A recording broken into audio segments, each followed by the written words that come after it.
Okay, so we'll read this together. This is about the regrets.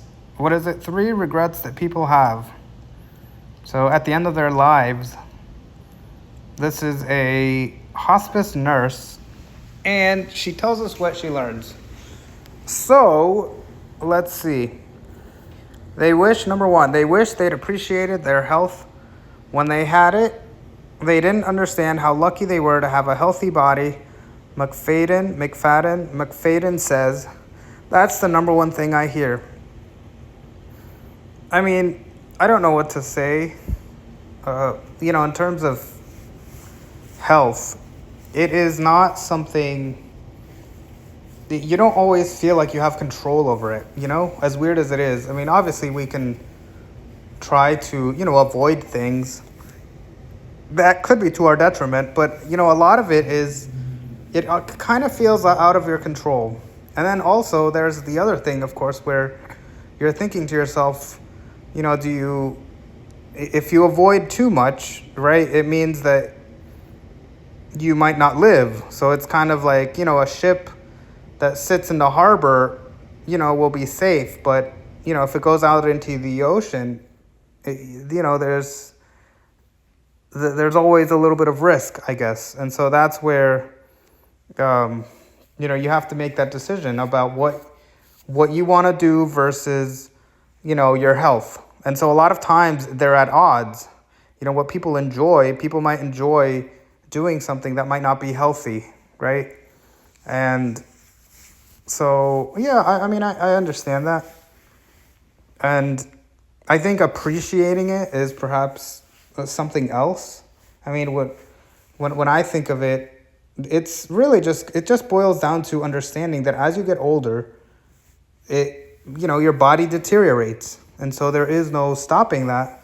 So understanding that should inform your decisions when you're young about what you do, so that you would get to enjoy your body, right? Enjoy what you have. And so that, along with that goes the idea that when you're in your 20s, that's when you should travel, right? Do a little bit of traveling when you're 20.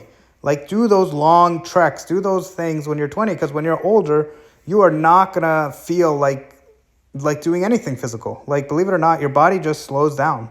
You can't keep up even if you try. So that's a good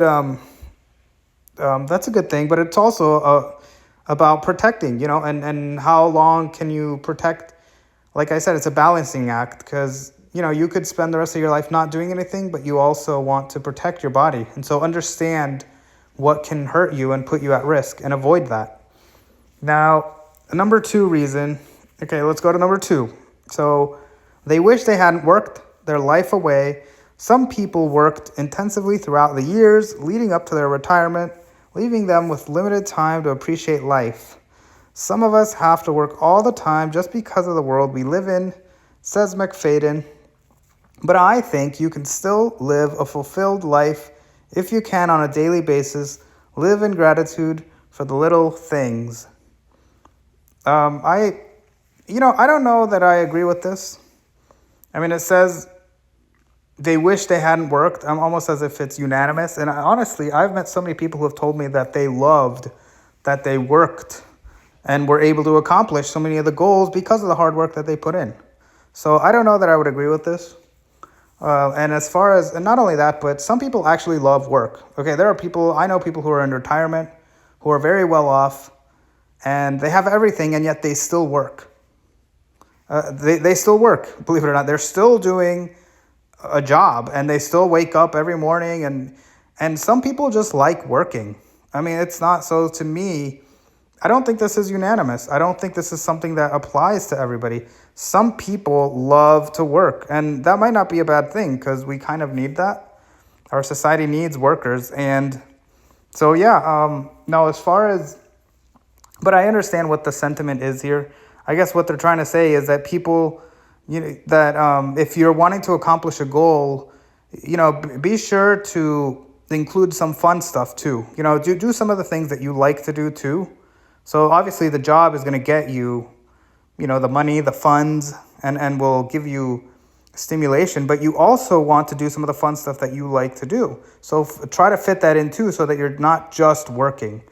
But if you do enjoy work, which I think a lot of people do, even if you don't, I almost feel like even if you don't like something, if you do it long enough, you'll learn to love it. I know it has been my experience, and I feel like it might be a coping mechanism for the mind.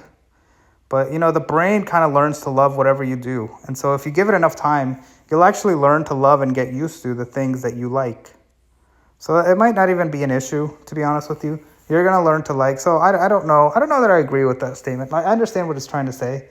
It's trying to say that don't forget to live a life outside of work. But we kind of need to work, and there's not really a choice for most people. And so, but at the same time, you could prioritize and say, well, what can I do that's fun for me?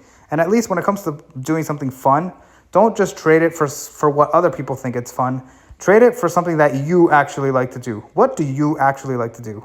And do that. And forget about what other people think is fun or what other people promote as being fun, because that's not relevant to you. Number 3, they regret how they navigated their relationships. Her patients frequently expressed misgivings over not saying sorry when they should have, not reconnecting sooner to their estranged sister, or caring too much about what people thought. McFadden says, not living the life they wanted, but living the life people around them wanted. So this, I can feel this. And really, I think another way I would put this is, the regret over how you balance or do a relationship. It really, what it boils down to is live, this ties into what I said before. Live the life that you want to live. How do you want to make a relationship? Stop watching movies and hearing advice from other people, because they're not you. They're not your life. What kind of relationship do you want? What kind of person are you? What do you really believe in? What do you really like? And just do that. And so again, they're saying things like not saying sorry when they should have. Well, we'll integrate that into your personality if you believe that. We need to stop thinking there's a right way of doing this, or there's not a dogmatism that is attached to relationships here. You can do whatever you want. So create the world that you want. Create the kinds of relationships that you want. What's the other thing it says? Oh yeah, not reconnecting sooner. I mean, once again, this whole idea, right? No contact. Yeah, let's just do no contact. And it's you don't have to do no contact. Obviously, you don't want to bombard someone who doesn't want you, right? But at the same time, I don't think it hurts to, come out and say hello, in a respectful way, if you've had a relationship and if it's, if it respects the other person, right? If it doesn't happen, the idea is you don't want to overwhelm someone. But, if you feel like reconnecting, you can always just say hi. And even if they don't respond, okay, that's fine. But, if, a year or 2 years, I don't think it's a big deal to, send a hello, especially towards someone that you were once fond of or you knew, and just say hello. And that's it, just leave it at that. But yeah, a lot of it is, people sometimes they think that you have to talk a certain way or do a certain way. And like I said, some people would argue that maybe that's important. When it comes to relationships, that it somehow is important to create artificial distance. And I think what this article is saying is that while it is true that we all need our space and we need some distance, when it comes to relationships, you decide how you want to navigate that, how often you want to be in contact and what you want to say. And you don't feel like, at the end of the day, I want to have the relationship that I want to have. And some people, they love talking a lot. Some people enjoy contacting every day, and other people enjoy contacting, in different ways. Other people enjoy giving themselves space. Now, usually, most people need some kind of space at some point, but eventually, there's no hard and set rule. There's no hard and fast rule on this. And so I think it depends on what kind of person you want and what kind of person the other person is too. So, but create the life that you want to create. Do things how you want to feel.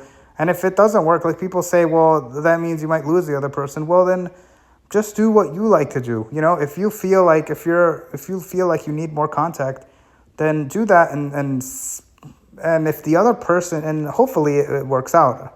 But if you're already in a relationship, obviously you have to respect that. So it might depend on where you are, what stage you are in. But if you can control it, and if you can create, if you're in control, especially if you're starting off in a relationship, just do things how you want them to be done. And if the other person doesn't want it that way, well then, maybe don't be with that person. But that's if you're in the early stages.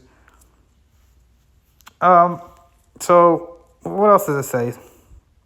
Okay, what we resist, I'm just going to read through a little bit here. What we resist persists. She says, just because we talk about doesn't mean it's going to happen. Just because we talk about something we fear doesn't mean the fear is going to get bigger. In fact, it usually diminishes it. That's interesting. So I don't know. I don't know if this is true either. Like, it's basically saying that, if you don't think about the end of your life, then you obsess about it more, and that might be true. But I think if you don't think about it, the opposite might be true too. And then likewise, it says, well, but if you talk about it, you're not going to be as afraid of it. But on the other hand, if you talk about it, you might also become more cognizant of it.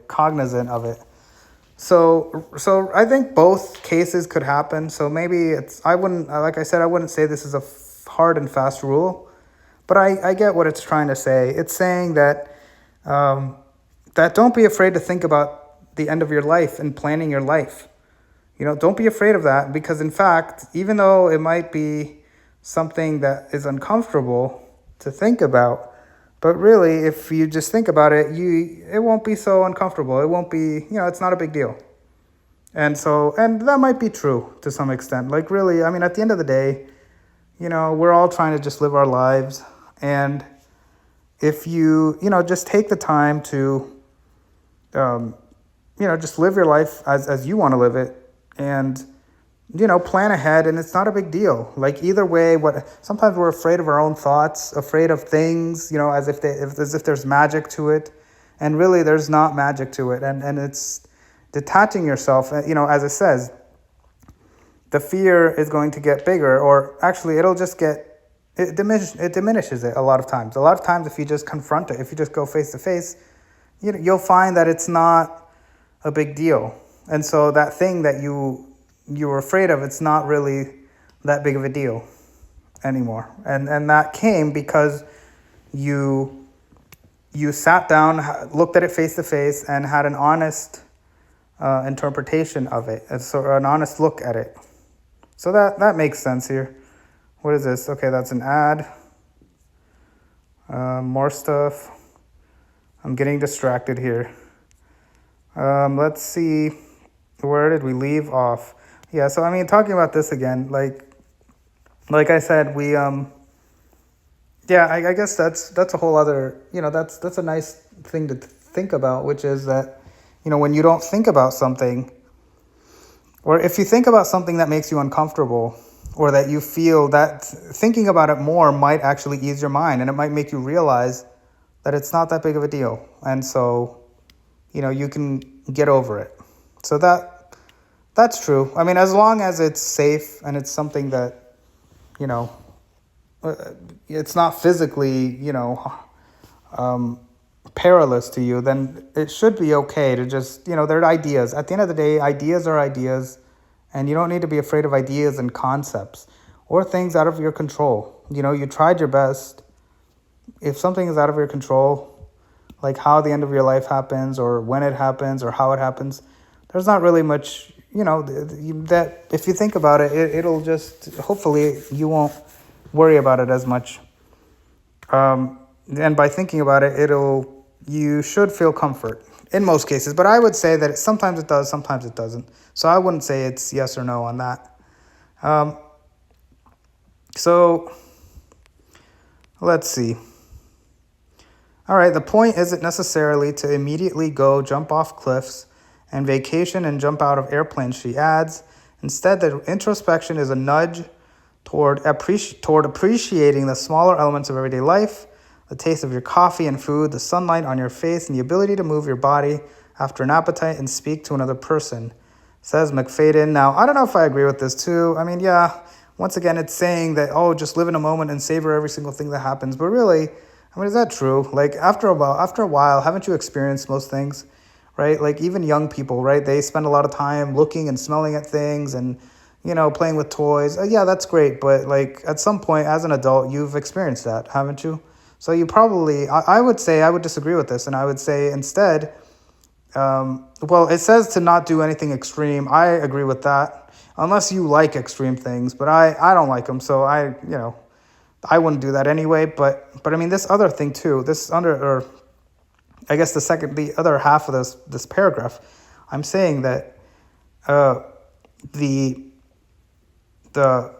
for example, the appreciating things, right? Like this is often said, but I don't, like I said, I don't think it's necessary. I mean, you're an adult. Usually most adults have already appreciated this thing. So why not just focus on the things that you like and not appreciate? I would rather actually pass by all the mundane and sort of germane and things that are just everyday, common. I would rather not live in the moment, believe it or not, and just focus on the things that you like. Why not? What's wrong with, if you already know what you like, why not focus and give your attention to that or make that happen more, and then forget about this. Like, I don't need to, the taste of coffee. I've already done that. I've already eaten so much food, and like I don't feel it doesn't appeal to me anymore just because I already know my priorities. But you see, different people, maybe you don't have a hobby. Maybe you don't have a thing that you like already. So then this advice might come be pertinent to you. But yeah, so let's see. The sunlight on your face. Again, I don't need that. Like, it's great, but you need to understand, this goes back to what I said before, which is that everything that you do, your mind thinks that it's important. So if you're focusing on this, then you just wasted your life. You just wasted your time doing this, and it's not even that interesting, or you've already done this before. And so that's what I'm saying. Like, once again, it's acting as if all things are equal, and it's not, right? And not only that, but really sometimes when you're appreciating the taste of coffee, or appreciating the ability to move your body, or your appetite, and speaking to a person who that might be a waste of time. I don't know. Not to mention that waste, if you do that every day, yeah, you might just spend your whole day just appreciating. That's great, but you just wasted time, right? Like, you might waste a whole day just appreciating things, and then you forgot to do what you actually wanted to do. And so, I don't know, keep fast to the things that you actually want to do. So let's see. We're not going to always have our health. We're not going to always be alive. She says, that helps me be so grateful for the here and now. Okay, that's something that makes sense. And that's good. That sounds good to me. And hopefully to all of us. Let's see. All right, let's go.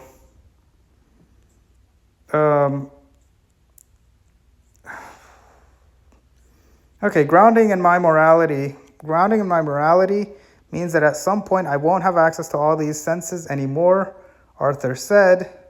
And so how cool is it that I can feel cold on my hands? How cool is it that I have plates for me to eat off of? I mean, yeah, like I said, this goes back to the appreciating things. That's great. I think most people have done that by the time they're teenagers. And I mean, it makes sense. Like, oh, well, once again, this is kind of a judgment call, or this is the speaker, or in this case, Arthur's point of view, right? So, I mean, it's interesting. Like I said, I don't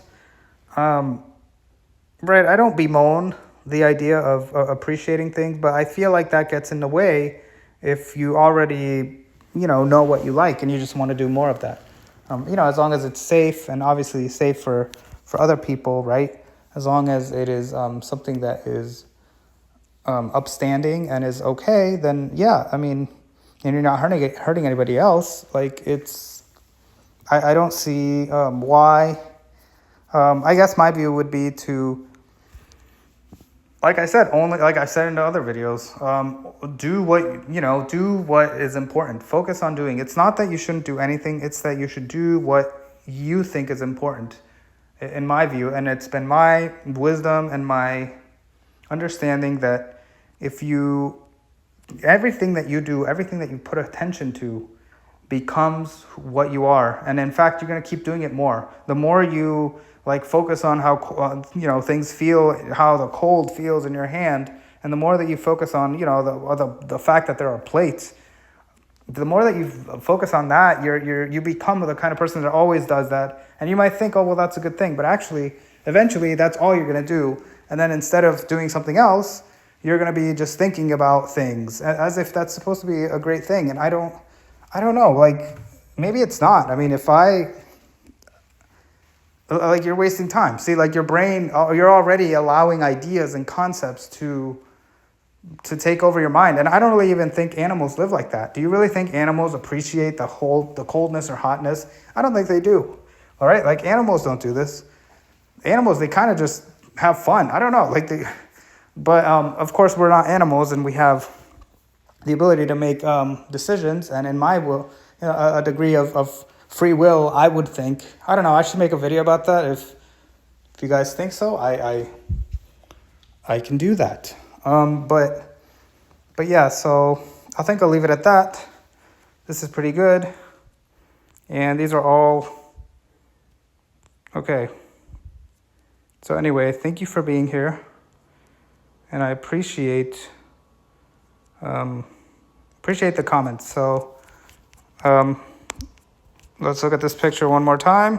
There it is. That is you. I guess it's supposed to be, let's analyze this. Like, I guess you're looking and appreciating the world and the warmth of the sun. It looks like it's a cold place. Like, I like that it's by themselves, I wonder if this is an AI generated. It possibly could be.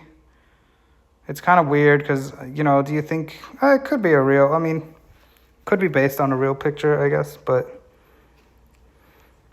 yeah, it's a pretty cold. It doesn't seem too cold because I don't see any like ice, or I don't know. I can't. Yeah, but it's interesting. I mean, it's good that we're able to appreciate life, and I think depending on what stage of life you're in, you might, you might feel a different way about these ideas, right? But everyone should spend some time thinking about it for sure. But depending on where you are, like I said, the only advice I would give, the idea that I would give is that, hey, well, first think about it and figure out where what your place is on this planet, and who you want to be and what you want to do. As long as it's something safe that everybody can do, that you're not hurting anybody or anything, then you should be okay. But aside from that, when you think about life, after you do that, I think everyone does, takes a different road. And at the end of the day, what you value and what's important to you is going to be different from everyone else. So I would say just do what you think, what works for you and what you think is most, something that is the most pertinent to you. So thank you